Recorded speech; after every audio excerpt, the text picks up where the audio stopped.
बहुत ही महत्वपूर्ण जानकारी देने वाले हैं अतिथि शिक्षकों के नियमितीकरण को लेकर। अतिथि शिक्षकों ने अपनी बात मीडिया के सामने रखी और अतिथि शिक्षकों का कहना है कि शासन ने कई बार इनको आश्वासन दिया है इनका नियमितीकरण भविष्य सुरक्षित करने का, लेकिन अभी तक नहीं किया गया है और नियमित शिक्षकों से भी इनको कम मानदेय दिया जाता है।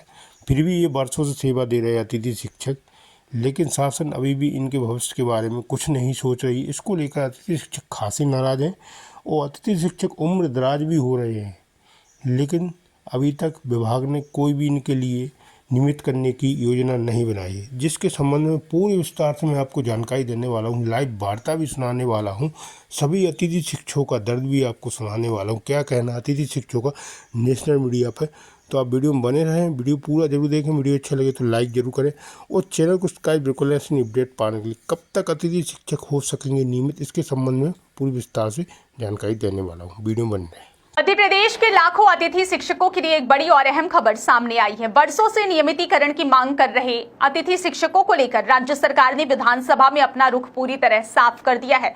अगर आप भी अतिथि शिक्षक हैं या फिर आपके परिवार का कोई सदस्य इस व्यवस्था से जुड़ा है तो यह खबर आपके लिए बेहद महत्वपूर्ण है। नमस्कार, मैं हूं आपके साथ स्वाति और आप देखना शुरू कर चुके हैं विंध्या टाइम्स। सबसे बड़ा सवाल यही है कि क्या मध्य प्रदेश में अतिथि शिक्षकों का नियमितीकरण होगा? क्या सरकार उन्हें स्थायी नौकरी देने की तैयारी कर रही है और क्या अब उन्हें 12 महीने का वेतन मिलेगा? इन सभी सवालों का जवाब शिक्षा मंत्री ने विधानसभा के मॉनसून सत्र में लिखित रूप से दिया है। दरअसल हर साल स्कूल खुलते ही प्रदेश के कई सरकारी स्कूलों में शिक्षकों की भारी कमी देखने को मिलती है।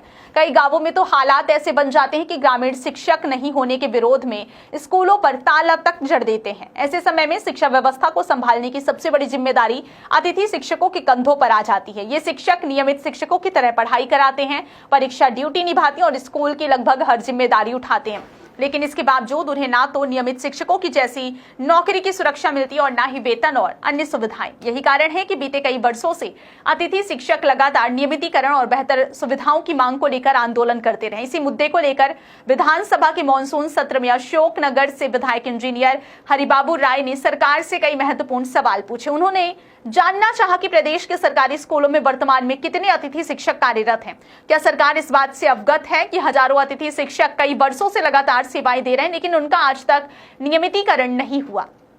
उन्होंने यह भी पूछा कि क्या सरकार अतिथि शिक्षकों को स्थायी सेवा में समायोजित करने या नियमित करने के लिए कोई नई नीति या योजना बना रही है। विधायक ने सदन में एक और महत्वपूर्ण मुद्दा उठाया। उन्होंने कहा कि ग्रीष्मकालीन, शीतकालीन और अन्य स्वीकृत अवकाश के दौरान अतिथि शिक्षकों को मानदेय नहीं मिलने से उन्हें आर्थिक परेशानियों का सामना करना पड़ता है।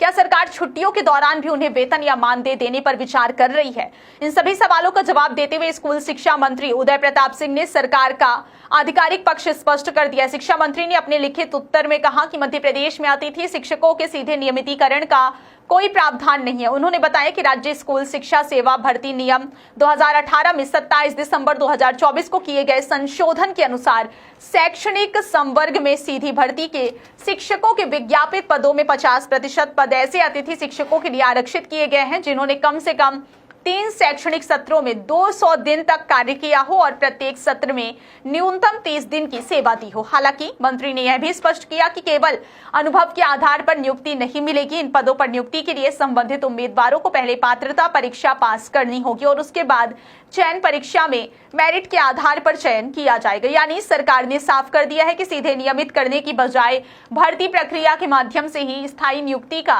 रास्ता खुला रहेगा। इतना ही नहीं, शिक्षा मंत्री ने छुट्टियों के दौरान वेतन को लेकर भी स्थिति स्पष्ट कर दी। उन्होंने कहा कि वर्तमान नियमों के अनुसार अवकाश अवधि में अतिथि शिक्षकों को मानदेय या वेतन देने का कोई प्रावधान नहीं है। यानी गर्मी की छुट्टियां हो, सर्दियों की छुट्टियां हो या अन्य अवकाश, उस अवधि का भुगतान फिलहाल सरकार नहीं करेगी।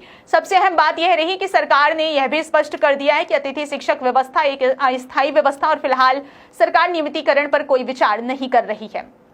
यानी लंबे समय से नियमितीकरण की उम्मीद लगाए बैठे हजारों अतिथि शिक्षकों को फिलहाल राहत मिलती दिखाई नहीं दे रही है। गौरतलब है कि अतिथि शिक्षक लंबे समय से कई मांगों को लेकर आंदोलन करते रहे हैं। उनकी प्रमुख मांगों में नियमितीकरण के लिए विशेष परीक्षा और रिक्त पदों के में आरक्षण, शिक्षक और भर्ती में बोनस अंक और पात्रता में छूट, स्कोर कार्ड में अनुभव अंकों की बढ़ोतरी और 12 महीने का वार्षिक अनुबंध सेवा की निरंतरता, सामाजिक सुरक्षा के तहत बीमा, पीएफ और स्वास्थ्य सुविधाएं, ई अटेंडेंस व्यवस्था में सुधार तथा लंबित मानदेय का जल्द भुगतान शामिल है। लेकिन सरकार के ताजा जवाब से साफ हो गया है कि इन मांगों पर फिलहाल कोई बड़ा फैसला नहीं लिया गया। अब देखना होगा कि सरकार के इस स्पष्ट रुख के बाद अतिथि शिक्षक संगठन आगे क्या रणनीति अपनाती। क्या आंदोलन एक बार फिर तेज होगा या फिर सरकार भविष्य में कोई नई नीति लेकर आएगी। फिलहाल इतना तय है कि नियमितीकरण की मांग पर सरकार ने साफ शब्दों में ना कह दिया है, जबकि भर्ती प्रक्रिया में आरक्षण का विकल्प पहले की तरह जारी रहेगा। फिलहाल इस पूरे मामले पर आपकी क्या राय है? क्या वर्षों से सेवा दे रहे अतिथि शिक्षकों का नियमितीकरण होना चाहिए या फिर भर्ती प्रक्रिया के जरिए ही नियुक्ति सही रास्ता है? अपनी राय हमें कमेंट करके जरूर बताइए। बहुत बहुत धन्यवाद।